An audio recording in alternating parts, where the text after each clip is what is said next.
Chers amis, vous avez entendu cet évangile hier à Béthanie qui inaugure en quelque sorte la Semaine Sainte. Jésus se rend à Béthanie chez Marthe et Marie et voilà que Marie répand un parfum d'un pur nectar d'une très grande valeur sur ses pieds. Il y a comme un contraste énorme entre cet acte particulièrement généreux qui traduit la beauté du cœur de Marie et ce réflexe profondément mesquin qui est celui de Judas qui dit mais on aurait pu vendre ce parfum et en tirer un grand prix qu'on aurait donné aux pauvres. Et cette fameuse réponse de Jésus, vous, les pauvres, vous en aurez toujours, mais je ne serai pas toujours avec moi. Vous ne serez pas toujours avec moi. Et cela nous révèle quelque chose profondément du cœur de l'homme. Judas est pris dans une dynamique profondément pécamineuse qui l'anime, il méprise le Christ et il est scandalisé finalement par quoi? Par l'amour que lui porte Marie. C'est une grande leçon pour nous parce que cette médisance, cet acte profond de calomnie qui va être engagé par Judas résulte de ce qu'il a dans son cœur, de cet appât du gain qui est le sien et en même temps de cette méchanceté profonde qui l'habite et l'anime. L'acte que commet Judas est un acte profondément destructeur. Il porte atteinte à la réputation du Christ. Il laisse sous-entendre que le Christ n'a pas la valeur suffisante pour recevoir ce parfum. Il nous arrive très souvent de porter dans nos vies des paroles qui blessent la réputation du prochain, comme c'est le cas ici avec le Christ. On appelle cela de la médisance et même parfois de la calomnie. Et nous ne pourrons pas entrer, dit saint François de Sales, au ciel avec le bien d'autrui. Or, entre tous les biens extérieurs que quelqu'un possède, la bonne réputation qu'il a est le bien le plus précieux. Et ici, bien sûr, la médisance est une espèce de meurtre parce qu'elle porte atteinte à cette bonne réputation. Saint François de Sales continue en disant que nous avons tous trois vies. La vie spirituelle, qui consiste dans la grâce de Dieu, la vie corporelle, qui procède de l'âme, puisque c'est l'âme qui anime le corps, et la vie sociale, qui consiste en notre réputation. Le péché nous ôte la première, la mort nous ôte la deuxième, et la médisance nous ôte la troisième. Mais, dit saint François de Sales, d'un coup de langue, une médisance peut commettre ordinairement 3 meurtres, parce qu'il tue l'âme et celle qui l'écoute d'un homicide spirituel, il tue la vie sociale de celui dont il médit, et il tue sa propre âme.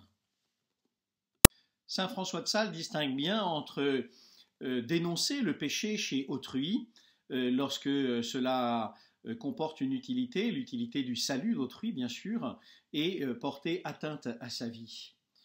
Quand je parle du prochain, dit-il, ma langue est comme un bistouri de chirurgien qui veut trancher entre les nerfs et les tendons.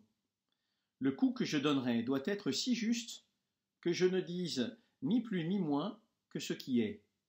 Enfin, en blâmant le vice, il faut faire très attention à épargner le plus que l'on peut la personne chez qui il se trouve. Car il y a une différence très profonde entre médire sur quelqu'un, c'est-à-dire faire ressortir des côtés mauvais de sa personnalité, ou calomnier cette personne en disant des choses radicalement fausses sur elle, ou tout simplement vouloir guérir cette personne de ses péchés en la détachant de son péché et en reconnaissant en elle une valeur infiniment plus belle et plus grande, comme un bon chirurgien qui sait couper, séparer le mauvais et le bon.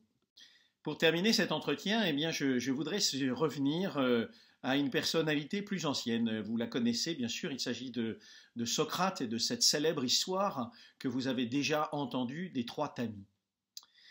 Un jour, quelqu'un vint voir Socrate et lui dit « Écoute, Socrate, il faut que je te raconte comment ton ami s'est conduit. »« Arrête !» interrompit l'homme sage. « As-tu passé ce que tu as à me dire à travers de 3 tamis ?»« 3 tamis, dit l'autre, empli d'étonnement. »« Oui, mon bon ami, 3 tamis. »« Examinons si ce que tu as à me dire peut passer par les 3 tamis. Le premier est celui de la vérité. As-tu contrôlé si ce que tu as à me dire est vrai? Non, je l'ai entendu raconter et bien bien, mais assurément. Tu l'as fait passer à travers le deuxième tamis. C'est celui de la bonté. Ce que tu veux me dire, si ce n'est pas tout à fait vrai, est-ce que au moins c'est une chose qui a du bon? Hésitant, l'autre répondit non, ce n'est pas quelque chose de bon, au contraire. Dit le sage, essayons de nous servir du troisième tamis, et voyons s'il est utile de me raconter ce que tu as à me dire. Utile? Pas précisément. Eh bien, dit Socrate en souriant, si ce que tu as à me dire n'est ni vrai, ni bon, ni utile, je préfère ne pas le savoir, et quant à toi, je te conseille de l'oublier. Voici une excellente leçon sur la manière de recevoir les propos médisants. Nous pourrions appliquer ces trois critères à la passion du Christ. La vérité.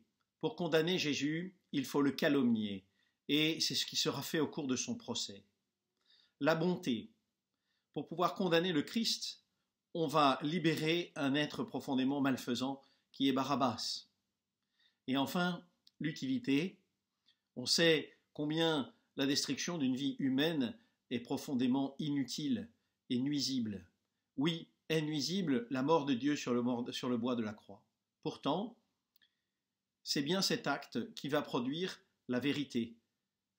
Le Christ qui vient éclairer par sa lumière nos cœurs aujourd'hui. La bonté, le Christ qui vient transformer ces cœurs pour leur permettre de vivre selon l'amour même de Dieu, et l'utilité, car ainsi nous voici tous sauvés et destinés au royaume des cieux.